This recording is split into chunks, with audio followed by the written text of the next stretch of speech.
You and I both know that wokeness is a religion. And it's not just us, the people who are concerned with the damage that wokeness is doing to our societies. The people beyond that have noticed, such as Christians. Christians have become well aware of this. And this is, a website that's just a blog called Pulpit and Pen, where I happened to find an interesting article from last year where they're like, hang on a second, this is looking a lot like a replacement religion for Christianity.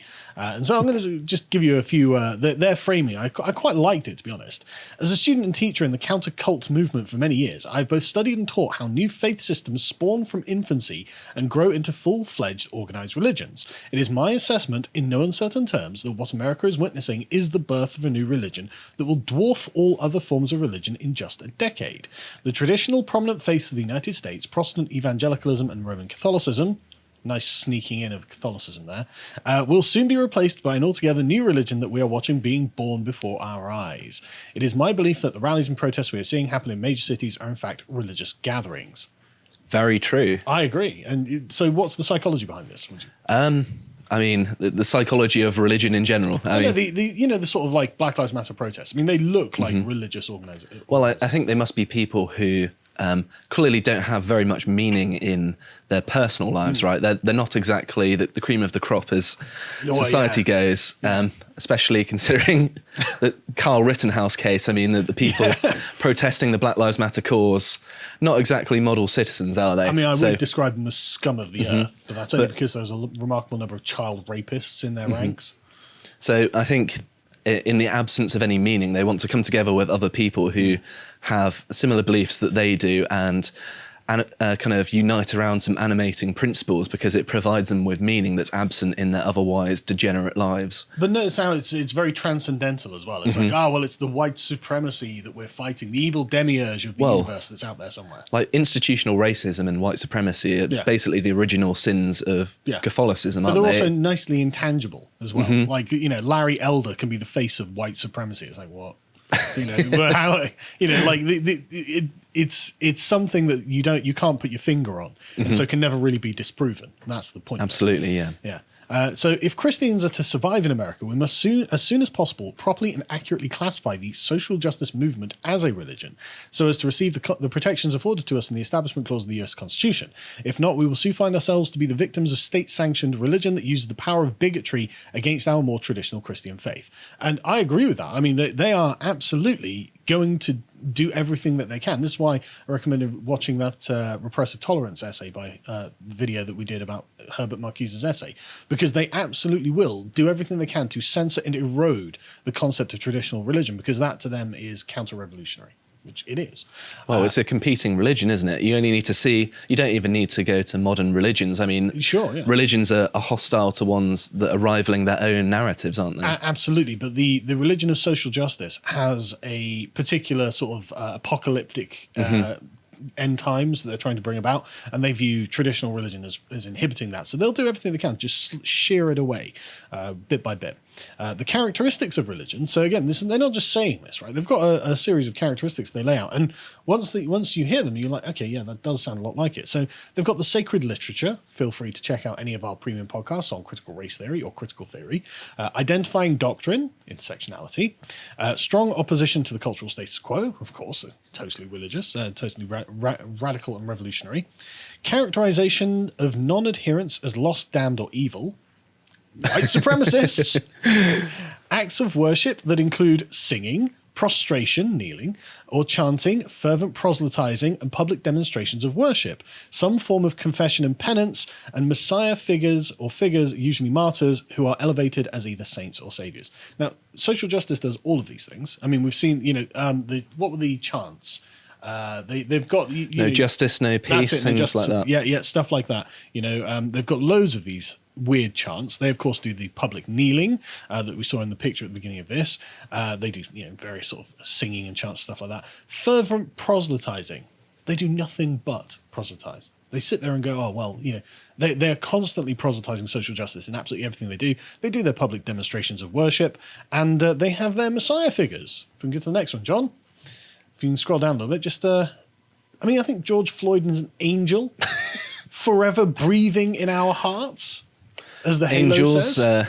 armed robbery go hand in hand, don't they? Yes, they do. You know, doing his little jig with a fake $20 note to buy a banana, which he literally did. Like, I'm not joking about that. That's literally what happened. But I love the halo forever breathing in our hearts. That's weird, isn't it? That's so creepy. Bit creepy, yeah. That's exactly the word I would have used. It's totally creepy. But yeah, so George Floyd and an angel, and he joins a literal pantheon of saints. If we can go to the next one, John.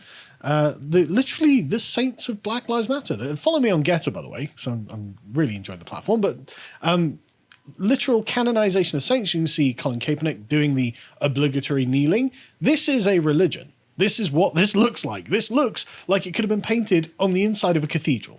Like, I mean, they're literally faces floating in the sky. Yeah. They couldn't have made it more on the nose if they tried. With the religious leaders taking the knee and showing others what to do. I mean, they've even got people on horseback down there. Yeah, and the apocalyptic end times where it's burning and the horsemen. Like, I mean, this is just... And of course, they've got the catechism of faith. We can't breathe. You know, so they've got a unifying doctrine. They've got everything about a religion laid out there. So, okay, I agree. It is.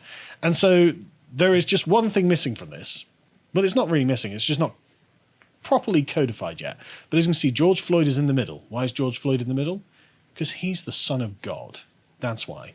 Literally, the effing son of God. Because a Catholic university has actually decided to start hanging up paintings of Mary, who is now black, holding George Floyd, who is now Jesus. It's beyond ridiculous. Yes, it is. But here we go. There's the picture. You can tell that he's Jesus because he's got the sort of orthodox, the halo around him. The lettering in the halo is what the lettering Jesus normally has around him, and of course, Black Mary is holding him. It's not even very close to his likeness. He's a lot skinnier there than he was in quite real a big life. Guy, yeah. But there we go. Literally, Lord Floyd. I mean, there was also Son of God. The fact that in the trial, the Chauvin trial, the prosecution were banned from comparing George Floyd to Jesus by the judge because it was coming up too often. This is the martyr. This is the holy martyr of Black Lives Matter. That's the thing. I don't know why. In the same way, literally, Jesus is nailed to the cross. George Floyd got his neck knelt on for your sins, in order to absolve the sins of mankind. I don't remember the part in the Bible where Jesus refused to get in a police car and said, I'd rather get on that cross. Well, Jesus just scoffed down his fentanyl and... I don't know when George Floyd's expected to return from the grave, to be honest. But anyway, as I think it was Washington Post, one of them, put the Catholic University of America in Washington, D.C. has reportedly displayed a painting that depicts George Floyd as Jesus Christ in 2 locations on the campus. The painting is titled Mama, which references the cries for help Floyd made while being arrested by Derek Chauvin. But the thing is, Mama was his girlfriend. Mama was not his mother. It was his girlfriend. How dare he vindicate Freud? This is not good. It's one of his worst crimes. That's a great point, yes. Yes, Freud, you all want to sleep with your mothers, or you just don't know you want to sleep with your mothers. So the piece was painted by an artist called Kelly Lattimore, which, Kelly being a woman's name, this is a man, which shows Floyd being held by the Virgin Mary, similar to religious depictions of Christ being taken down from the cross. Kana Lozoya, the vice president for university communications, said, Jesus, as well as Floyd, is shown in the painting. You can identify Jesus by the marks on the halo. A description posted with the painting says the artist completed the work following the death of George Floyd. The image is evocative of the Pieta, the mother of sorrows, the description continues. May Mary, the mirror of justice, hear the cry of all who have known the sorrow of losing a loved one to violence and injustice. Amen. Some students aren't on board with this at the Catholic University. I never would have guessed. I mean, isn't this blasphemous? I mean, yes. Deeply, deeply blasphemous to depict a criminal as Jesus. I mean, he was put on the cross with criminals, so there's at least some kind of tenuous link, but that's obviously not fair. Yeah, I mean, Jesus wasn't a violent criminal who robbed people. No. Not to my knowledge, anyway. Not in my reading of the Bible, but what do I know? The icon has no place at the Catholic University of America. It is blasphemous and an offence to the Catholic faith. But it is not surprising at all that it was put here, said one student. It is just another symptom of the liberalisation and secularisation of our campus. Good points. And presumably those people subscribe to our podcast, because that sounds like something I would have said. But remarkably based take from one of the Catholic students. This is a symptom of the secularization of your campus. And in fact, it seems that it's worse than that. It seems that a rival religion is subverting the Catholic faith in your university. How awful is that? I mean, like, I'm not a Catholic. I'm not a religious person at all. But if I was, I'd be a Protestant. But either way, I don't want to see the Catholics subverted by the communists, weirdly enough. There are many students, faculty and staff who are concerned about this, but there is nothing we can do. If we sound the alarm, we will be labelled racists. I'm sure there's a word for something you can do. It's called, what is it, direct action? Isn't that what the left say? Is there any direct action you can take? They're all for direct action. I don't know what that might involve. And obviously I'm not advocating anything in particular, but I think they do have theories in their new religion. But of course, if you sound the alarm, you'll be labelled as racists. I think it's too late for that. I think they already think you're racist because you're part of the white supremacy. I mean, remember, they've called your entire country a racist country. So you don't have to really worry about being labelled racists. They've already done that. Anyway, so moving on, they released the Catholic University. This is in the wake of them releasing a report on racism. Great, that's what everyone looks to the Catholic University for. Yeah, exactly. You send your kids to a Catholic university to be indoctrinated into social justice. That's what you do it. But to be fair, though, right, the Catholics actually coined the term social justice. So maybe this is the chickens just coming home. It's a little bit of karma. Yeah, you get what you deserve. Anyway, so they released a report examining the university's culture and practices on matters of diversity and inclusion. I mean, it's called the universal religion. That's what Catholic means, universal. So how much more inclusive do you want? You know. Anyway, so there were many voices that went into the icon apparently in the black community. Blah blah blah. We get some information from Lattimore themselves. This was done as a way to mourn George Floyd, the mother with her son of colour who was unjustly murdered by the state. I'm not sure if I agree with that characterization, but then I didn't agree with the verdict. So, moving on. In the black community, there's a dialogue about whether continuously showing dead black bodies is healthy. No, probably not. No, but I mean, let's be fair. Look at Christian iconography. It is a bit of death cult. I mean, it's something I remember Their hearing. Their iconography is literally a murder weapon. And a dead I remember man. hearing Japanese accounts of Christianity and seeing their symbols, and they're like, it's a bit morbid that they have this, their saint depicted as being on a cross, basically tortured to death. I mean, that's what the pagans thought as well. They were like, this is a bit morbid, isn't it? When the pagans are judging you for your morbidity, you've got to question it a bit. But several black friends of mine told me this was needed. So it is healthy to see dead black people around everywhere. God being present in the dead black body as a way to respond so this doesn't keep happening. Right. I don't think this has prevented any deaths, by the way. I'm not aware of any. But again, I hate the way they frame it. Dead black body. Isn't it? It's dehumanizing, isn't it? It's totally dehumanizing. You know, it's the same way I describe, like, we saw a dead fox, you know, on the road or something. It's like, it's just a dead black body. It's like a bit more, you know, if you're going to paint George Floyd as being a sacred saint and savior of black people, can you at least use a bit more, you know, respectful language to refer to him? I mean, the only way they could be more disrespectful is if they just called it a cadaver or something like that. Yeah, exactly. Yeah. Anyway, so Lattimore said he has received death threats and spiritual denunciations over the painting about once or twice a week. Many of these come from the Eastern Orthodox individuals in Russia or Ukraine. The common question that people asked was, is it George Floyd or Jesus? And the fact that they're asking the question is part of the problem. I agree on that part. It is part of a problem. But why, like, the fact that you're asking, is that George Floyd or Jesus, is part of the problem. Because apparently his answer was just yes. It's like, right, okay, so George Floyd... Yeah, exactly. George Floyd and Jesus have synonymized into the same figure.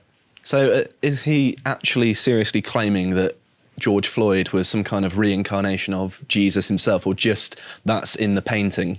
I mean, what am I supposed to take from his answer? Is it George Floyd or Jesus? And he's like, yes. So they've synonymized into the same syncretic character. Oh, dear. This is how they subvert your religion, Catholics, just so you know. I'm not even religious, and this is really annoying me. Yeah. Lattimore called this a non-answer and said it frustrated the hell out of a lot of people. Yeah, I bet it did. Again, it's them trying to protect God, which we can be pretty sure that when we try to protect God, we're creating an idol. You seem to be in favour of idols. Like, you're literally... Painting one. Yeah, exactly. So, is that wrong? I mean, does Christianity despise idols in the same way sort of Islam does? I think you're not meant to... You're not meant to worship venerate a false carving. idols, Yeah, right? As long as it's idols within the religion, that's I mean, fine. like, you know, pictures of Jesus are everywhere. Like, yeah, I went to Greece and I wandered around the countryside and we found like a small chapel. Went in, it's lovely. It's got gorgeous iconography of Jesus and people pray to it, or prayed in front of it. It's like it's not a false idol from a Christian perspective. So anyway, like we're creating an idol. Well, that seems to be what you're doing with George Floyd. But anyway. One of the students has called for the immediate removal of Mama and said the university's decision to include blasphemous portrayal of Jesus is irresponsible. Replace it with a photo of Floyd. They say I can care less because they're American. What you mean, Americans, is I can't care less, right? But to put up something clearly blasphemous defeats the mission of the university. Well, yes. One would expect at a Catholic university to have Catholic iconography around, not George Floyd. It's amazing how the students seem to be the ones who are more switched on than the actual faculty. Or actual Catholics. Yeah. The students are actually Catholics. The faculty are woke. Apparently, the students should be the ones teaching the staff in this case. I hate to advocate that, but yes, it seems that the staff have become adherents to a new religion. Anyway, so... The students have just been calling this blasphemy, basically.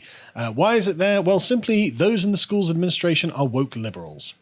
They also added that the chaplain and the rest of the campus ministry seem to think their liberal version of social justice is the highest virtue, even more important than authentic expressions of the Catholic faith. This is the same campus ministry who has a pride flag in their offices and allies themselves with every liberal cause that comes along while bullying conservative Catholic students. This is the same chaplain who marched with BLM and barred Abby Johnson from speaking for Cardinals for Life, which is a pro-life club on campus. So yeah, it seems that the administration of this university, ostensibly Catholic, in reality, essentially communist. So a bunch of the students are petitioning to get this removed, as you might imagine. Good luck to them, basically. They want this, and I love it, heretical painting, is just in scare quotes by the Times. This painting was called heretical. It's like, yeah. I mean, it is. Like, it's not Jesus. Why is that even in quotes? That's exactly. Just self-explanatory. Exactly, that's a demonstrably true statement. But Blaine Clegg told Fox News he'd been shocked to see the work outside the chapel in the law school. There's a fine line between recognising the innate dignity of righteousness of human beings that are made in the image of God and embracing brazen progressive politics. It's not even a fine line, it's a giant chasm. He said that the response from the students had been universally negative and described as heretical, blasphemous idolatry. Based. Okay, look, I don't really mean that Catholicism is based, but that's a baseline. I like that. The university defended the work and said it represented a good faith attempt to include religious imagery on a campus that reflects the universality of the Catholic Church. What nonsense. Well, no, how is that a good faith attempt to to do anything? Like, you're obviously good faith as well. That word those words in particular, good faith, coming from social justice advocates. Oh, this is good faith. Yeah, why? We've swapped out Jesus for George Floyd. That's good faith, isn't it, lads? No, it's not good faith. That's evil. That's evil. The forces of chaos of Satan are subverting your religion. Anyway, that's about it for that. George Floyd has become literally a martyr for the social justice religion, which is a religion, and they're subverting Catholicism. I'd even call it a cult. I think religion is too complimentary. No. I think that cult is when the person is alive, and once the person is dead, and it's kind of morphed into a proper religion now. So I concede that point. Fair enough. Okay. I think it's a genuine religion, and the Catholics. Well, just remember that you've done crusades in the past. It's part of your tradition. Anyway. Honestly, as an atheist, I'm like, yeah, okay, I might sign up for that. If you enjoyed that segment from the podcast, The Lotus Eaters, you can go to lotuseaters.com and sign up to get access to all the premium content we have on the site. Yeah, we've got absolutely loads of that because we've been doing this for over a year now. So we've got a massive library of content that we're really, really proud of. We've got loads of premium articles, which we have written by our in-house writers and external writers, such as this one by Hugo, which is talking about the great narrative of the World Economic Forum and how it's falling apart. The cracks are becoming visible. And we also have, for Silver Tier members and above, an audio track read by Jonathan Crow, who's a very, very good speaker, and this makes it easier for you. We also have our regular series, such as Contemplations, like this one, where I debate Josh about whether free will is an illusion or not. I am very firmly on the free will exists side of things, and Josh is wrong, but you can find out why if you go and sign up. We also have the epochs that Bo and I do, which is fantastic. At the moment, we're halfway through, well, 2/3 of the way through the series on Belisarius. Do you know who Belisarius is, Callum? Got reconquered Rome. Yes, he did. He did, and We lost it. it's honestly a genuine tragedy, and it's a really sad tale. And we're just at the apex of his conquests at the moment. But next week, we'll get to enjoy the tragedy of it. It's really sad. But we also do loads of other stuff, like interviews that we did one recently with Philip Tanzer, who's a men's rights activist and conservative activist. And in this second one, we end up talking about the sort of metaphysics of masculinity. What is it you're trying to uphold by being a man? And I think it's important. Lots there to learn. And he's a very interesting thinker anyway. We also have the book club, which is fantastic. We're about to record another one now, but this last one we did was Niccolo Machiavelli's The Prince. So if you want to get the most out of these books, you can join us there, because we've done a lot of work studying these. And we also do premium podcasts covering sensitive subjects, such as what happened to the January the 6th rioters. And we do slightly more academic ones, such as this next one about the origins of intersectionality. Where does the term come from? What's the point of it? Well, I went and read everything that Kimberly Crenshaw wrote about it, and, well, it's not good news, frankly. In addition, you can also follow us on any of the social medias, such as getter.com, so you can follow us there at lotuseaters_com, and also you'll be speaking at the Counter Conference conference. Yes. Yeah, the Counter Conference at the London O2 on December the 8th. Yes. I'm going to be speaking on a panel with Jason Miller, Lawrence Fox, and a few others. It's going to be fantastic, so come down and see us there. But anyway, if you'd like to get access to all that premium content or follow everything we do, please sign up at lotuseaters.com. Thank you and goodbye.